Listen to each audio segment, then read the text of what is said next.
Hey, what's up, guys? This is Dr. Kotei, the primary care physician you can trust, breaking down the topics you care about in a way that you can understand. Up to date, my most popular video by far has been the one on black seed oil. And I think the reason for this is because a lot of you are interested in natural or alternative therapies to help treat some of these ailments that commonly affect our community. And a lot of you were interested in hearing my experiences with black seed oil, given that I actually tried it myself. So without further ado, this is the update.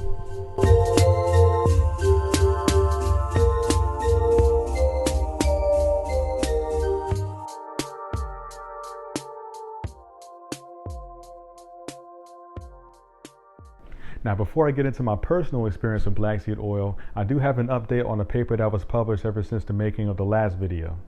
So this paper, which was published in December 2019, was a systematic review, which is basically just a paper that takes data and information from other trials and studies and kind of puts it all together to make a bigger conclusion.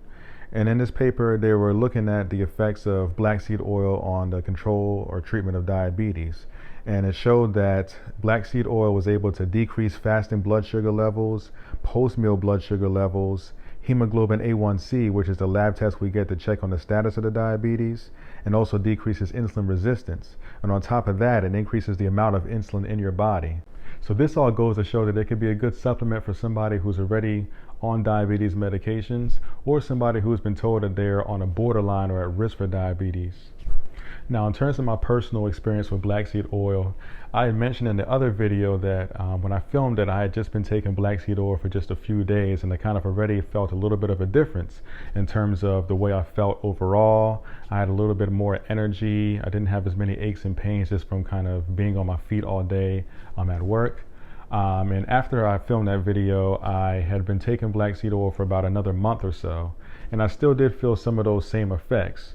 I don't have a history of hypertension or diabetes, so I couldn't really speak to whether or not it had any effect on those parameters in my body. And I did mention that I had a history of slightly elevated cholesterol, but I had not gotten any labs done ever since I filmed that video either. But however, I did kind of feel better subjectively. But the only issue was that something did come up. And that's that when I was taking black seed oil, I noticed that I had been getting a little bit of a sore throat when taking it. And when this first happened, I thought that maybe it was just because I had maybe a viral illness or a cold coming on or something like that. However, I didn't have any other symptoms. It was kind of just a mildly sore throat. So what I did is that I suspected that maybe it had something to do with the black seed oil, so I stopped it for a few days and the sore throat went away. And then I decided to kind of give it another chance to see that maybe, maybe I could actually tolerate it this time if I tried it again. So what I did is that I started taking black seed oil again for another few days, and then the sore throat came back. And then when I stopped it, the sore throat went away once again. So it seems like that was one of the side effects in terms of the black seed oil. It did give me a little bit of a sore throat. That might have been just because of the way I was taking it too. I was taking a spoonful and I was chasing it with some water, but maybe I had to just kind of mix it with some other stuff when I took it. So that was a possibility. So over the months, I did kind of take it on and off, and I kind of had less of that side effect. I did start to tolerate it just a little bit more. But here's the thing. I want to be able to take black seed oil every day consistently, because I want to see whether or not it can truly lower my cholesterol levels, and it does have such great data supporting its effectiveness. So I have a plan.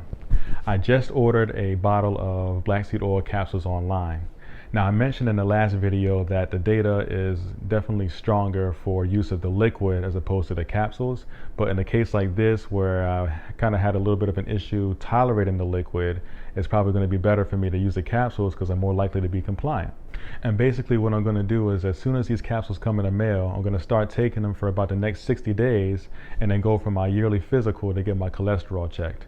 Now, of course, over this past year, there's a lot of factors that go into what my cholesterol levels are going to be, but I'm just curious to see whether or not this will have any kind of impact. And as soon as I get those results back, I'm going to share them with you guys, and as well as let you know what my experience has been with the capsules. For those of you who want to know which black seed oil capsule I'm taking, I'm going to leave that link down below. Now, if you're watching this video but have not yet seen the original black seed oil video that I made, go ahead and click on that link now so you can learn more about what I've uncovered in my search to learn more about black seed oil and its effect on different medical conditions. And if you haven't already, make sure you subscribe to Trust PCP for breakdowns on other medical topics. Thanks for watching, and peace out.